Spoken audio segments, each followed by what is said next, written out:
은혜에 감사하라, 복음에 순수하라 라는 제목으로 하나님 말씀 전하겠습니다.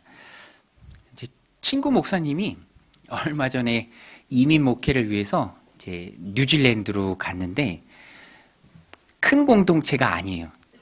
들어보니까 한 2가정, 3가정 이렇게 있는 작은 공동체인데 준비된 게 거의 없다고 하더라고요. 그래서 그 친구 목사님 나갈 때 마이크를 하나 사서 나가더라고요. 그런 것도 이제 준비해야 하는 작은 공동체죠. 근데 좀 적응을 했는지 이렇게 단톡방 같은데 본인 소식도 이렇게 알리고 하는데 그런 말을 하더라고요. 이제 칭찬하는 말이죠. 이제 작은 교회 하시는 목사님들 참 대단하다. 보니까 제가 이 친구 목사님 보니까 마음이 많이 좀 가난해진 상태예요. 왜냐하면 전에 사역했던 교회는 수천 명 모이는 교회였거든요. 이제 수천 명 모이는 교회에서 이제 선임 부목사로 있다가 이제 작은 공동체를 세워 가니까 이제 그걸 곁에서 볼 때는 잘 몰랐는데 직접 해보니까 여러 가지 생각이 드는 거죠. 가난한 마음이 되는 겁니다. 이제 지금까지 하나님 은혜였구나. 또 이 일을 함에 있어서도 하나님 은혜가 있어야 되는구나. 이제 그런 것들을 깨닫습니다. 여러분, 우리가 하나님 주신 삶을 살아갈 때 하나님의 은혜다 이렇게 고백하는 순간이 매 순간 있어야 됩니다. 왜냐하면 하나님이 우리의 삶을 꼭 붙들어 주시죠. 은혜로 채워주십니다. 그것을 볼 수 있고 그것을 감사할 수 있는, 하나님이 은혜로 내 삶을 지금까지 붙들어 주셨구나 고백할 수 있는 모습이 귀합니다. 왜냐하면 오늘 본문에도 나와요. 바울이요. 사실 지금부터는 바울 개인의 이야기입니다. 개인의 이야기예요. 편지 쓴 목적, 또 안부 이런 것들을 전하는데 그 중심에 바울이 은혜를 고백해요. 지금껏 내 삶에 넘치는 하나님의 은혜가 있었다. 그 은혜가 나를 붙들었기에 내가 참 많은 일들을 감당할 수 있었고 정말 놀랍게 쓰임받을 수 있었다. 이 고백을 합니다. 모든 것이 하나님의 은혜다. 이것을 깨닫는 것이 성도로 하나님 주신 삶을 살아갈 때 굉장히 중요합니다. 우리가 하나님 손에 꼭 붙들려서 바울처럼, 오늘 본문의 바울처럼 그가 했던 고백처럼 놀랍게 하나님 앞에 쓰임받을 수 있는 그 이유가 은혜에 감사하는 삶이에요. 우리 15절 같이 한번 읽겠습니다. 시작. 그러나 내가 너희로 다시 생각나게 하려고 하나님께서 내게 주신 은혜로 말미암아 더욱 담대하게 너희에게 썼노니, 은혜로 말미암아 더욱 담대히 대략 너희에게 썼노니. 로마서를 쓴 목적입니다. 바울은 받은 은혜가 많아서 그 은혜를 나누기 위해서 로마서를 쓴 거예요.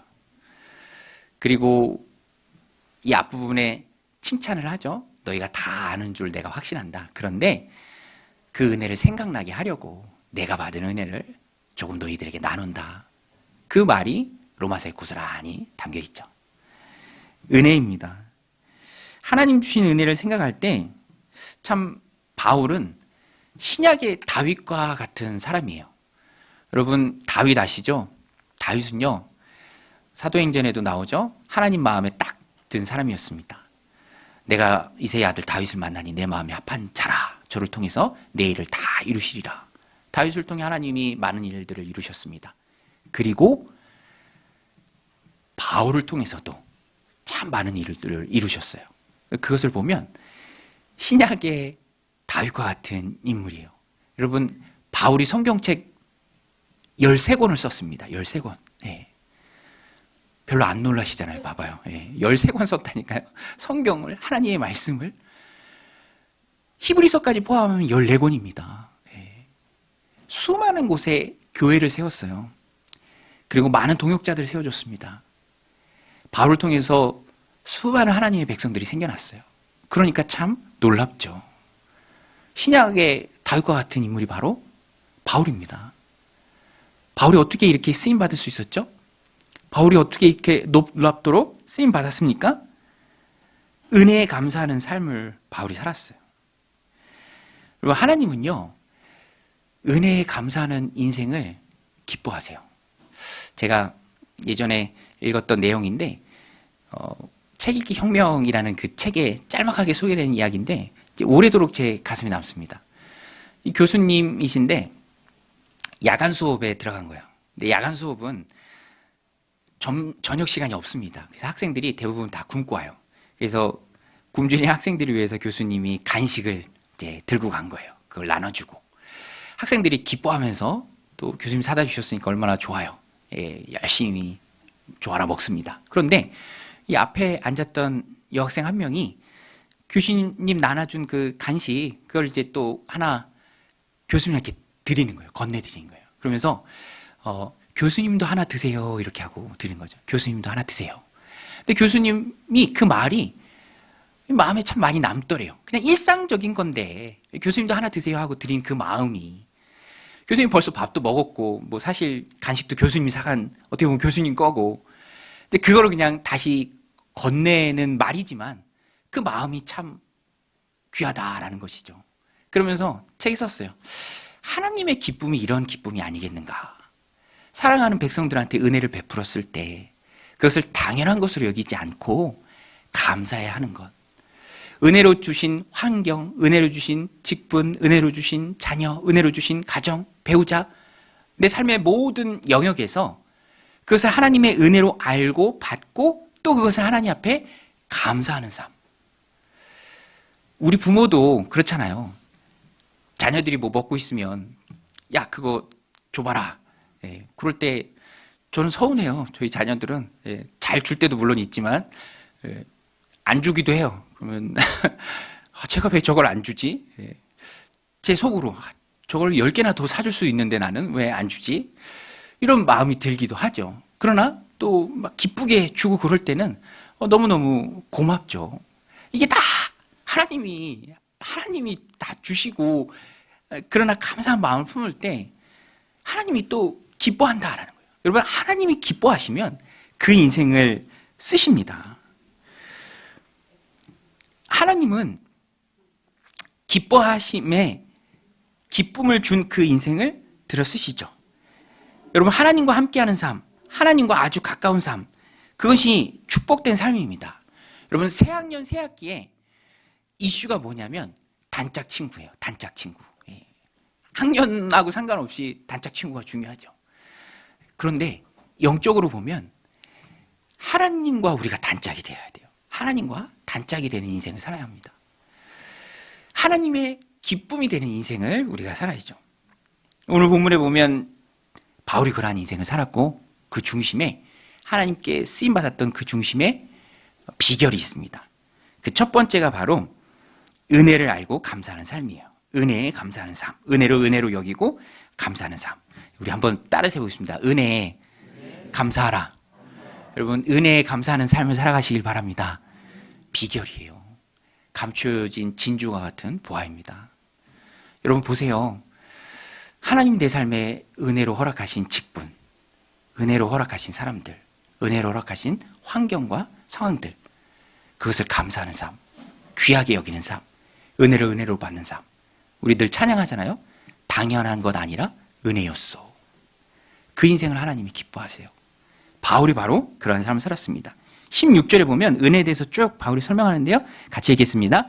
이 은혜는 곧 나로 이방인을 위하여 그리스도 예수의 일꾼이 되어 하나님의 복음의 제사장 직분을 하게 하사 이방인을 제물로 드리는 것이 성령 안에서 거룩하게 되어 받으실 만하게 하려 하심이라.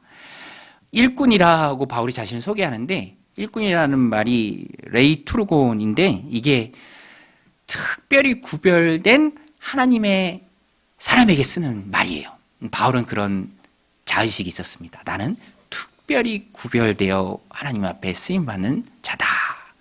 그래서 이 단어의 구약 대응 용어가 제사장이에요. 그리고 뒷부분에 가서 바울이 설명하죠. 하나님의 복음의 제사장 직분을 받았다. 바울은요, 이 의식이 투철했습니다. 나는 하나님이 세우신 복음의 제사장이다. 은혜의 선물로 그 직분을 받았어요. 하나님이 주신 것이다. 여러분, 음식점에서 주인이 서비스를 줘도 고마워하면서 남기지 않잖아요. 하물며 하나님이 주신 은혜의 직분인데 그것을 바울이 귀하게 여겼어요. 귀하게 받았습니다. 그 자부심이 참 컸어요. 나는 하나님이 세우신 하나님의 복음의 제사장이다. 그러니까 이제 거기서부터 큰 힘이 나오는 것입니다.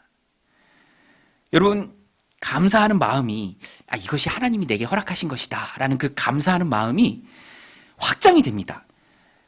그러면 그것이 나에게 큰 힘이 돼요. 바울도요. 자, 보세요. 하나님이 내게 허락하신 은혜로 주신 복음의 제사장 직분이다 라는 마음이 있었을 때 그 직분을 충성되게 감당을 했습니다. 제사장은요, 한 손에는 사람의 손, 한 손에는 하나님의 손을 잡고 화해시켜주는 역할을 해요. 그래서 구약의 제사장은 하나님 앞에 나아갈 때 반드시 그 손에 제물이 있었습니다. 제물. 바울도 복음의 제사장으로서 이방인의 사도로서 자기에게 맡겨진 그 이방인들을 하나님 앞에 드리는 제물로 여겼습니다. 이것이 굉장히 귀한 마음이고 소중한 마음이에요.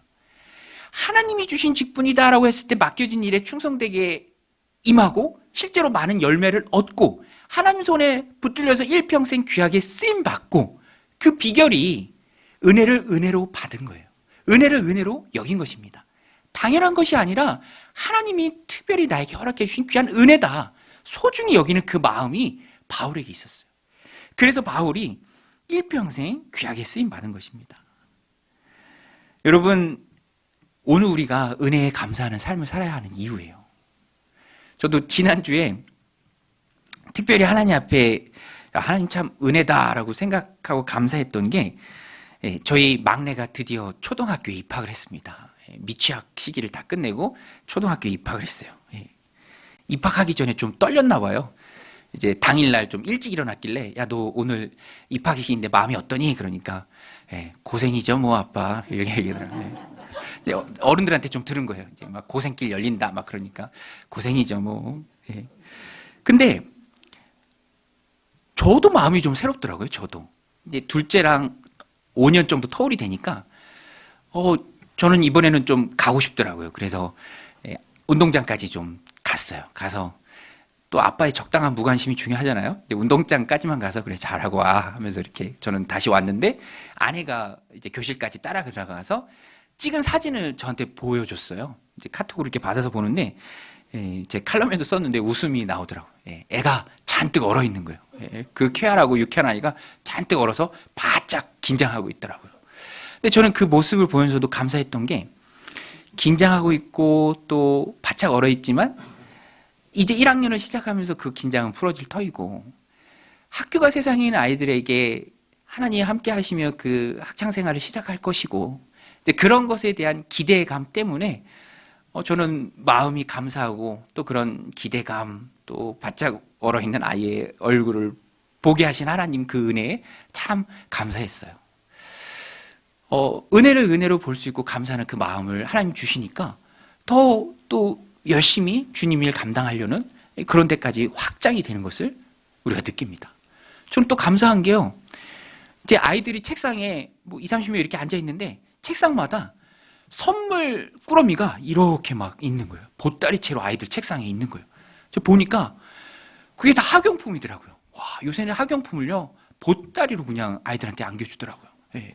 저 때는 그런 거 없었는데, 그러니까 그것도 너무 감사해요. 야, 우리나라 진짜 좋은 나라다. 학용품을 그냥 보따리채로 안겨주더라고요. 얼마나 감사합니까? 지금도 세계 곳곳에서 일어나는 어려운 일들, 힘든 일들, 그런 것들을 보면서 그런 일들을 우리가 혹 당한다 할지라도 하나님 앞에 얼마나 우리가 감사해야 합니까? 하나님 왜 내게 이런 일이 일어납니까? 라고 쉽게 말은 하지만 그렇지만 그런 일이 없을 때 우리가 그만큼 하나님 앞에 감사했는가? 세계 곳곳에서 일어나는 어려운 일을 보면서 오늘의 우리의 이런 평안한 현실을 보면서 우리가 충분히 깊이 정말 많이 하나님 앞에 감사하고 있는가? 제 스스로를 좀 돌아보게 되더라고요. 원망하고 불평할 때는 많지만 그만큼 또 은혜를 은혜로 보고 은혜로 여기면서 주어진 상황 가운데 그 평안함 가운데 인도하신 그 하나님 앞에 깊이 감사하고 있는가? 여러분, 우리가 감사해야 됩니다. 감사해야 돼요. 하나님이 우리에게 은혜 부어주시는 줄로 믿습니다. 은혜 주시는 줄로 믿습니다. 그러니까 우리는 그것을 은혜로 보고 하나님 앞에 감사해야 돼요. 여러분, 감사가요, 에너지입니다. 바울은 감사를 통해서 은혜를 은혜로 받고 은혜를 주신 하나님께 감사를 에너지로 태웠어요. 그래서 그가 일평생 놀라운 일들을 감당할 수 있었습니다. 그러니까 바울의 삶을 이렇게 보면요, 그 핵심에는요, 은혜에 감사하는 마음이 있어요. 그리고 하나님이 그 가운데 에너지와 힘과 능력을 부어주십니다. 우리 18절, 19절인데요. 바울이 일생 동안 했던 일입니다. 우리 같이 읽겠습니다. 시작. 그리스도께서 이방인들을 순종하게 하기 위하여 나를 통하여 역사하신 것 외에는 내가 감히 말하지 아니하노라. 이 일은 말과 행위로 표적과 기사의 능력으로 성령의 능력으로 이루어졌으며 그리하여 내가 예루살렘으로부터 두루 행하여 일루리곤까지 그리스도의 복음을 편만하게 전하였노라. 바울이 고백합니다. 내가 하나님 은혜로 감사함으로 표적과 기사로 성령의 능력으로 일했다. 바울이 참 많은 일들을 했죠. 바울이 말하죠. 예루살렘에서, 복음의 진원지인 예루살렘에서 오순절 성령 강림이 있었던 그 예루살렘에서 일루리곤까지 일했습니다. 일루리곤이 어딘가? 그때 당시에는 성경 당시는 로마의 속주입니다. 일루리곤. 그런데 지금은 그 아드리아해, 그러니까 로마 반도, 장화 아시죠? 장화처럼 생긴 그 이탈리아 반도의 건너편에 있는 지금의 크로아티아 지역입니다. 굉장히 넓은 지역이에요. 근데 바울이 감사의 에너지를 태우면서 하나님 주신 그 능력으로 그곳까지, 예루살렘에서 일루리곤까지 정말 그리스도의 복음을 편만하게 전한 거예요. 그래서 지금은 로마에 가길 원했습니다. 로마가 목적지는 아닙니다. 바울의 진짜 목적지는 로마서에 나와요. 서바나. 여러분, 서바나가 어디죠? 그대로 음역을 한 건데 스페인이에요. 스페인. 라틴어권까지 복음을 전하기를 원했어요. 그리고 로마까지 실제로 이제 입성을 하죠. 그 모든 능력, 그 사역의 결과물들, 그 어마어마한 주님을 위해 행한, 바울이 일생 동안 행한 그 일, 그 동력이 어딥니까? 하나님 내게 은혜의 직분을 주셨다. 은혜로 복음의 제사장으로 삼아주셨다. 그것이 너무 귀한 거예요. 그러니까 그 감사에 충성되게 힘있게 일할 수 있었습니다. 1차, 2차, 3차 전도여행을 하면서 복음을 전하고 교회를 세웠습니다. 그 가운데 많은 기적을 일으켰죠. 병자를 낫게 하고 귀신이 떠나가고 죽은 자도 살려냈습니다. 모든 힘들고 어려운 상황들을 견뎠고 이겼고 결국에는 승리하는 삶을 살았어요. 바울이 이를 악물고 한 게 아니라 하나님이 은혜로 주신 복음의 제사장 직분이다라는 그 마음이 있었어요. 그건 너무 귀한 거예요. 너무 소중한 거예요. 당연한 게 아니라 은혜로 여겼습니다.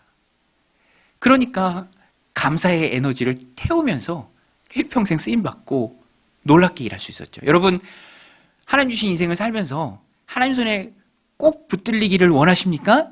하나님 손에 꼭 붙들려서 귀하게 쓰임받길 원하세요? 그럼 우리도 하나님 은혜를 은혜로 받고 그 은혜에 감사하는 삶을 살아야 돼요. 오늘 나의 나된 것, 하나님의 은혜죠. 오늘 내게 하나님 부어주신 은혜가 얼마나 많이 있습니까? 사랑하는 가족들, 자녀들, 부모들, 정말로 많은 하나님의 은혜가 있어요. 내게 주신 귀한 직분들, 사회에서의 지위들, 그런 것들을 당연한 게 아니라 하나님 주신 것이다 라고 기쁘게 여겨야 합니다. 바울이 그렇게 사역을 했어요. 저는 이 말씀을 준비하면서 특별히 바울이 빌립보에서 했던 그 사역이 이제 생각났습니다. 바울이요, 로마, 이제 유럽의 첫 성인 빌립보 성에 갔을 때 귀신 들린 여종 한 명이 막 쫓아다니잖아요. 그래서 귀신을 쫓아냅니다. 귀신으로부터 자유롭게 해주죠. 얼마나 선하고 좋은 일입니까? 한 영혼을 귀신의 손아귀에서 구해냈으니. 그런데 귀신의 여종들이 뿔이 났어요. 귀신 들려서 여종이 점쳐주고 받는 수입이 짭짤했는데 그게 딱 끊기니까 영업의 손실이라고 하니까 좋은 일이 어디 있습니까? 그냥 고소해서 감옥에 쳐놓은 거예요. 여러분, 바울과 실라가 어떻게 보면 굉장히 억울하잖아요. 얼마나 억울합니까? 좋은 일 하고 억울한 게 참 견디기 힘들잖아요. 지하 감옥에 갇혔어요. 뭐 지하 감옥인가 보다 하지만 지하는 쥐 나오잖아요. 습하고 쾌쾌하잖아요. 흠씨 두들겨 맞았습니다. 그리고 손발이 묶였어요. 편안하게 눕지도 못해요. 이게 뭐냐고요. 원망과 불평이 나올 수도 있는 상황 아닙니까? 그런데 은혜로 주신 복음의 제사장 직분, 바울이 귀하게 여겼어요. 그래서 빌립보 감옥에서도 찬양을 합니다. 신라와 함께 찬양을 해요. 여러분, 찬양하지 못할 환경은 없습니다. 감사가 상황을 압도해요. 고맙게 여기는 그 마음이, 귀하게 여기는 그 마음이 감옥에서도 찬양을 합니다. 그리고 지진이 나고 옥문이 열리고 모든 옥문이 열렸죠. 근데 바울도 도망가지 않을 뿐만 아니라 바울의 찬양 뒤에 그 놀라운 일이 일어났으니까 다른 감옥에 있던 죄수들도 나오지 않았어요. 그냥 잠에서 자다가 깬 간수만 놀란 거예요. 죄수들은 도망가지 않았는데 다 도망간 줄 알고. 당시 죄수를 지키는 간수가 죄수가 도망가면 간수의 제목이 죄수에게 뒤집어 씌워집니다. 그 제목을 간수가 당해야 돼요. 그러니까 다 도망갔는데 어떡합니까? 그래서 자결하려고 할 때 바울이 말하죠. 하지 마라. 우리가 다 이곳에 그대로 있다. 간수가 놀라서 뛰어 들어가서 엎드리고 그 앞에 엎드려서 물었죠. 선생님이여, 내가 어떻게 해야 구원을 얻으리까? 주 예수를 믿으라. 그리하면 너와 내 집이 구원을 얻으리라. 할렐루야. 그리고 자기 집에 다 초청했어요. 간수가 맞은 데를 다 시켜줬어요. 그리고 가족 단위의 구원처럼 너와 내 집이 구원을 얻으리라. 바울의 말 그대로 그 집에 있는 모든 사람들이 예수 그리스도를 영접하고 다 세례를 받았습니다. 아이도 있었고 청소년도 있었고 뭐 어른들도 있었겠죠. 온 집이 세례를 받고 구원을 받고, 그래서 시작된 게 바로 빌립보 교회예요. 여러분, 이런 놀라운 일이 어떻게 가능합니까? 죄수로 감옥에 갇혔다가 하나의 교회가 탄생을 해요. 하나님이 함께 하셨기 때문에, 바울이 그 은혜의 직분을 소중히 여겼고 은혜에 감사하는 삶을 살았기 때문에 가능한 것이죠. 여러분, 오늘 우리 삶 가운데도 우리가 감사로 하나님 앞에 나아갈 때 그것이 에너지가 되어서 바울과 같은 이런 놀라운 삶을 살게 될 줄로 믿습니다. 두 번째, 하나님이 들어 쓰시는 사람의 선명한 기준은요, 첫 번째는 은혜에 감사하는 삶이에요. 두 번째는 복음의 순수함입니다. 복음의 순수함. 하나님은 순수한 사람을 좋아하세요. 우리 한번 따라서 해보겠습니다. 순수하면 하나님이 쓰신다. 여러분, 하나님은 순수한 사람을 쓰시는 줄로 믿습니다. 그럼 순수함의 반대가 뭘까요? 순수함의 반대는요, 제가 이렇게 보니까 머리 쓰는 거예요. 머리 쓰는 거. 자기 중심적으로 계산하는 거죠. 머리 쓰면요, 그 어렸을 때 선생님들이 말하잖아요. 야, 머리 쓰지 마. 왜 머리 쓰니? 좋지도 않은 머리 왜 쓰니? 조금 더 편하려고 막 이제 머리를 생각을 하는 거죠. 복잡하게 생각을 하는 거죠. 근데 그리스도인들은 참 신중해야 합니다. 왜냐하면 머리를 쓰면은 자기 중심성으로 계산을 하고요, 기회주의적이 될 수가 있습니다. 이게 분명 하나님의 뜻인데, 그러면 단순하게 순종을 해야 옳은데, 이제 자꾸 머리를 쓰다 보면은 헌신의 기회를 놓칠 때가 참 많아요. 그리고 하나님의 뜻에 쓰임 받지 못할 때가 참 많이 있습니다. 헌신의 기회들을 놓쳐버릴 때가 참 많아요. 분명하다면, 이게 하나님이 내게 말씀하시는 것이 분명하다면, 하나님의 뜻이 분명하다면, 내가 이 일을 감당하실 때 하나님 기뻐하실 것이 확실하다면 그냥 단순하게 순종하는 게 그리스도인이 되어야 합니다. 바울이 그랬어요. 바울은요, 복음을 전할 때 편한 길보다도 하나님이 원하시는 길을 기뻐했습니다. 하나님이 원하시는 길을 가고자 애썼어요. 그리고 그것을 사역의 원칙으로 삼았어요.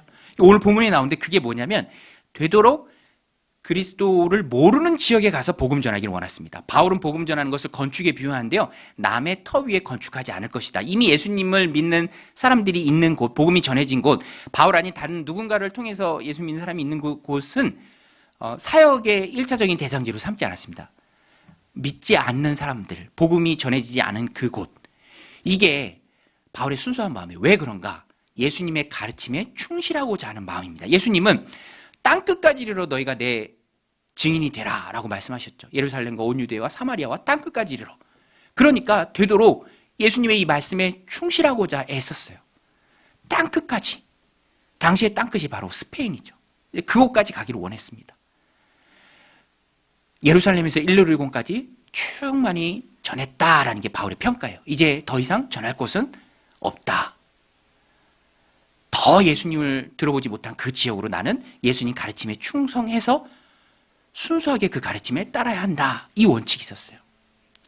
쉬운 길보다는 하나님 원하시는 길, 주님이 원하시는 길. 우리 20절, 21절인데요. 우리 같이 한번 읽겠습니다. 시작. 또 내가 그리스도의 이름을 부르는 곳에는 복음을 전하지 않기를 힘썼노니 이는 남의 터 위에 건축하지 아니하려 함이라. 기록된 바 주의 소식을 받지 못한 자들이 볼 것이요 듣지 못한 자들이 깨달으리라 함과 같으니라. 주님의 말씀에 가르침에 충실하고, 또 이사야서의 인용입니다. 그 성경 말씀에 충실하자. 그래서 남의 터 위에 건축하지 않고 되도록 복음이 전파되지 않은 그곳을 사역의 대상지로 삼았습니다. 순수한 마음이죠. 하나님이 그래서 바울을 크게 들어 쓰십니다. 여기서 작용하는 게 바로 주님의 관점이에요. 주님의 관점. 오늘 말씀의 중요한 부분입니다. 주님의 관점. 바울이 자신의 관점으로 자신의 삶을 해석하지 않았어요. 주님의 관점으로 자신의 삶을 해석했습니다. 주님이 기뻐하시는 것이 무엇인가? 그 필터를 가지고 자신의 삶을 바라보고 무엇인가를 결정할 때 주님의 마음으로 결정을 했습니다. 되도록 땅끝까지 가리라. 복음이 전해지지 않은 그곳이 나의 1차적인 사역지다. 복음의 순수함, 이 순수함, 그것을 하나님이 기뻐하시고 글을 들어 쓰십니다. 여러분, 우리 토요일 날 매일 성경 본문에 베드로가 이제 성령 충만 받기 전에 베드로죠. 베드로가 예수님이 고난 받으실 거, 십자가에서 죽으실 거, 그리고 부활하실 거 말하니까 베드로가 난리를 치면서 예수님, 그런 일이 절대로 예수님 앞에 있어서는 안 됩니다. 제가 그런 일 당하시지 않도록 하겠습니다. 라는 그런 의미로 말을 하죠. 그때 예수님 베드로 책망하시잖아요. 예. 사탄 소리를 들어요. 사탄아, 내 뒤로 물러가라. 그걸 뭐라고 하십니까? 네가 사람의 일을 생각하고 하나님의 일을 생각하지 않는도다. 예. 여러분, 우리도 내 생각 거기에만 빠져 있으면 사람의 일이라는 그 한계를 뛰어넘지 못합니다. 주님의 관점으로 내 삶을 바라봐야 하나님의 일을 할 수 있어요. 하나님께 쓰임받는 인생을 살아갈 수 있습니다. 항상 주님이라면 어떻게 하실까? 이 가운데 내가 어떻게 하는 것을 주님이 원하실까? 그것을 우리는 늘 생각해야 합니다. 그것을 하나님이 기뻐하시죠. 저도요, 어떤 결정을 할 때 주님의 관점으로 생각하고 거기서 선택을 하고 이 결정을 할 때 제 마음이 평안하고 결과도 참 좋은 것을 봅니다. 항상 선택의 그 순간에 주님의 관점이 선명해질 때가 있어요. 저도 교회를 개정하면서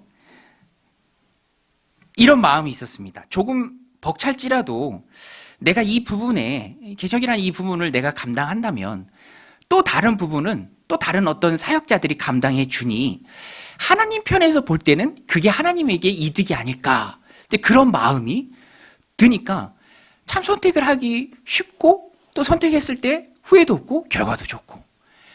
저는 제 은사를 보거나 뭐 성향을 보거나 뭐 경제적인 것을 봐도 준비가 돼 있으니 이게 하나님의 뜻이 아닌가라는 그런 생각이 들죠. 그때 선택을 할 때 후회도 없고 하나님의 관점과 기준으로 내 삶을 바라보고 주님의 관점으로 해석하고 어떤 결정을 하니까 그 가운데 기쁨이 넘치고 또 즐거움도 있다라는 것입니다. 여러분, 오늘 우리의 삶을 우리가 항상 순수한 마음으로, 복음의 순수한 마음으로 주님의 관점으로 바라봐야 합니다. 내 생각으로 계산을 하고 선택을 하는 것이 아니라 주님이라면 어떻게 하셨을까? 그 마음으로 일할 때 거기에 놀라운 하나님의 함께 하심이 있어요. 예, 오늘 본문에 담겨있는 보석과 같은 진주의 말씀입니다. 복음의 순수함으로 일할 때 하나님 바울을 힘있게 붙들어 주셨습니다. 여러분, 하나님 앞에 쓰임받고자 하십니까? 하나님 앞에 쓰임받고자 하는 귀한 마음이 있으십니까? 그러면 내 생각이 아니라 주님의 생각, 사람의 일이 아니라 하나님의 일, 하나님의 관점에서, 주님의 관점에서 내 삶을 해석하고 판단하고 결정할 때 주님의 관점으로 결정하는 것. 바울이 그랬습니다. 그럴 때 바울의 삶을 하나님이 힘있게 붙들어 주셨어요. 왜? 하나님의 뜻을 바울이 놓치는 일이 없어요. 자기 머리 써서 계산하고 쉬운 길을 가는 게 아니에요. 벅차고 어려울지라도 하나님의 뜻이 이루어지는 것이 그 삶의 목적이었기 때문에, 복음의 순수함이 있었기 때문에 하나님의 뜻을 이루는 귀한 인생을 살아갈 수 있었습니다. 그리고 그 인생을 하나님이 축복해 주시고 힘을 주시죠. 바울이요, 빌립보서에 보면 빌립보서가 옥중서신이죠. 바울이 갇혀 있을 때 너는 갇혀 있지만 나는 자유의 몸이어서 열심히 복음 전한다. 바울에게 괴로움을 주려고 이 전도를 했던 사람들이 있었던 것 같아요. 그래서 빌립보서 1장 17절 18절에 보면 바울이 이렇게 고백합니다. 그들은 나의 매임에 괴로움을 더하게 할 줄로 생각하여 순수하지 못하게 다툼으로 그리스도를 전파하느니라. 그러면 무엇이냐? 거칠애로 하나 참으로 하나 무슨 방도로 하든지 전파되는 것은 그리스도니 이로써 나는 기뻐하고 또한 기뻐하리라.